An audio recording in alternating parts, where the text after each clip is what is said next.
Hi friends, welcome back to our channel INB jobs info. Friends, Andhra Pradesh రాష్ట్రంలో contract మరియు outsourcing విధానంలో ఉద్యోగాల భర్తీకి దరఖాస్తులు కోరుతూ మరొక కొత్త నోటిఫికేషన్ విడుదలైంది. ఈ నోటిఫికేషన్ ద్వారా భర్తీ చేస్తున్న ఉద్యోగాలలో ఎక్కువ సంఖ్యలో 10వ తరగతి అర్హతతో అప్లై చేసుకునే విధంగా ఉద్యోగాలు ఉండడం జరిగింది. ఇటీవల మీరు గమనించినట్లయితే ఏపీలో జిల్లాల వారీగా కాంట్రాక్ట్ మరియు అవుట్సోర్సింగ్ విధానంలో ఉద్యోగాల భర్తీకి వరుసగా నోటిఫికేషన్స్ విడుదలవుతూ ఉన్నాయి. లేటెస్ట్గా రిలీజ్ చేసినటువంటి అన్ని నోటిఫికేషన్స్ని కూడా డౌన్లోడ్ చేసుకోవడానికి డిస్క్రిప్షన్లో లింక్స్ ప్రొవైడ్ చేశాను. క్లిక్ చేసి మీరు ప్రీవియస్గా రిలీజ్ చేసినటువంటి నోటిఫికేషన్స్ని డౌన్లోడ్ చేసుకోవచ్చు. అలాగే ఈ వీడియోలో చెప్తున్నటువంటి ఉద్యోగాల నోటిఫికేషన్తో పాటు అప్లికేషన్ డౌన్లోడ్ చేయడానికి కూడా డిస్క్రిప్షన్లో లింక్ ప్రొవైడ్ చేయడం జరిగింది. అక్కడ క్లిక్ చేసి డౌన్లోడ్ చేసుకోండి. ఇలాంటి ఉద్యోగాల సమాచారం మీరు మిస్ అవ్వకూడదంటే ఛానల్ని సబ్స్క్రైబ్ చేసుకుని పక్కనే వచ్చే బెల్ ఐకాన్ని యాక్టివేట్ చేసుకోవడంతో పాటుగా మన టెలిగ్రామ్, వాట్సాప్ ఛానల్స్లో జాయిన్ అవ్వండి. వాటి లింక్స్ అయితే డిస్క్రిప్షన్లో ఉన్నాయి. తాజాగా రిలీజ్ చేసినటువంటి ఈ నోటిఫికేషన్ ద్వారా భర్తీ చేస్తున్నటువంటి ఉద్యోగాలకు దరఖాస్తు ప్రక్రియ ప్రారంభం కావడం జరిగింది. అర్హత ఉండేవారు ఈ ఉద్యోగాలకు మార్చి 10వ తేదీ నుంచి మార్చి 15వ తేదీ వరకు అప్లికేషన్ సబ్మిట్ చేసుకోవచ్చు. అలాగే ఈ ఉద్యోగాలకు సంబంధించినటువంటి అప్లికేషన్స్ యొక్క స్క్రూటినీ ప్రక్రియ అనేది మార్చి 16వ తేదీ నుంచి మార్చి 20వ తేదీ వరకు జరుగుతుంది. ప్రొవిజనల్ మెరిట్ లిస్ట్ మార్చి 21వ తేదీన రిలీజ్ చేస్తారు. తర్వాత ఫైనల్ మెరిట్ లిస్ట్ అనేది మార్చి 25 నుంచి మార్చి 29వ తేదీ మధ్య రిలీజ్ చేయడం జరుగుతుంది. సెలక్షన్ లిస్ట్ యొక్క ప్రిపరేషన్ అనేది మార్చి 31 నుంచి ఏప్రిల్ 2వ తేదీ మధ్య చేస్తారు. తర్వాత ఫైనల్ మెరిట్ లిస్ట్తో పాటుగా సెలక్షన్ లిస్ట్ అనేది ఏప్రిల్ 3 నుంచి ఏప్రిల్ 5వ తేదీ మధ్య రిలీజ్ చేయడం జరుగుతుంది. ఎంపికైన వారికి ఏప్రిల్ 9వ తేదీన కౌన్సిలింగ్ కండక్ట్ చేసి ఏప్రిల్ 10వ తేదీన అపాయింట్మెంట్ ఆర్డర్స్ ఇవ్వడం జరుగుతుందని చెప్పి నోటిఫికేషన్లో తెలియజేయడం అయితే జరిగింది. ఈ నోటిఫికేషన్ ద్వారా భర్తీ చేస్తున్నటువంటి ఉద్యోగాలలో ఏ పోస్టులు ఉన్నాయి, ఎక్కడ అప్లికేషన్ సబ్మిట్ చేయాలి అనే డీటెయిల్స్ కూడా చూద్దాం. ప్రీవియస్గా నేను చాలా నోటిఫికేషన్స్ చెప్పినప్పుడు చాలామంది నాకు అడగడం జరిగింది, వేరే డిస్ట్రిక్ట్ వాళ్ళు అప్లికేషన్ పెట్టుకోవచ్చని. మీరు ఇతర జిల్లాల వాళ్ళు వేరే జిల్లాలో ఉండే ఉద్యోగాలకు అప్లికేషన్ పెట్టుకోవడానికి ఎలిజిబుల్ అవుతారు, కానీ నాన్ లోకల్ అవుతారు. నాన్ లోకల్లో ఉద్యోగాల సంఖ్య తక్కువగా ఉంటుంది. నాన్ లోకల్లో ఉద్యోగం రావాలంటే మీకు అందరికంటే ఎక్కువ మంచి మెరిట్ అయితే ఉండాలి.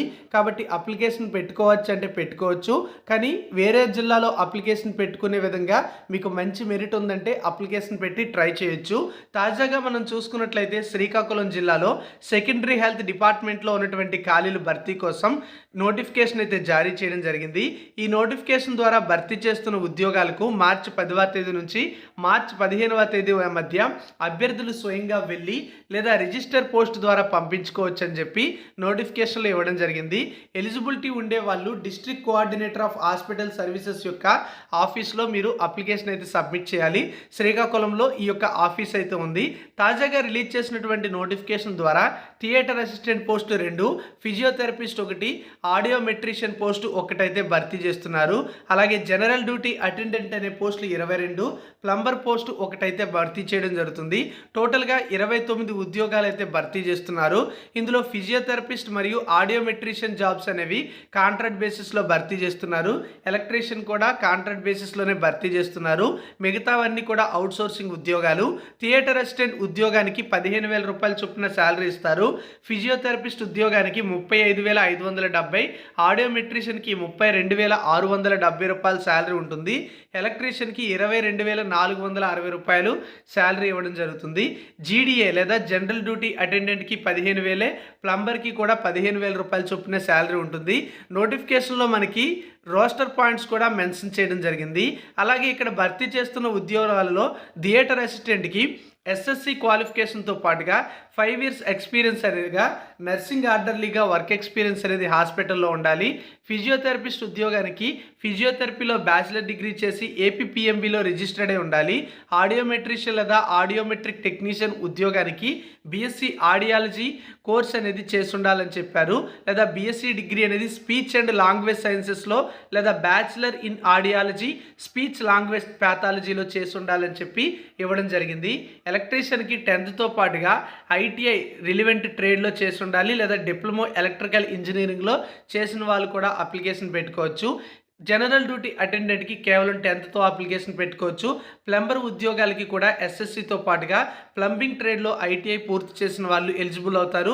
ఫిట్టర్ ట్రేడ్‌లో ఐటీఐ చేసిన వాళ్ళు, మెకానిక్ ట్రేడ్‌లో ఐటీఐ చేసిన వాళ్ళు కూడా ఎలిజిబుల్ అవుతారు. నోటిఫికేషన్ ద్వారా భర్తీ చేస్తున్న ఉద్యోగాలకు 18 నుంచి 42 సంవత్సరాల మధ్య ఏజ్ ఉన్న వాళ్ళు ఎలిజిబుల్ అవుతారు. ఎస్సీ, ఎస్టీ, బీసీ మరియు ఈడబ్ల్యూఎస్ అభ్యర్థులకు 5 ఏళ్ళు, ఫిజికల్లీ హ్యాండిక్యాప్డ్ అభ్యర్థులకి 10 ఏళ్ళు ఏజ్ రిలాక్సేషన్ వర్తిస్తుంది.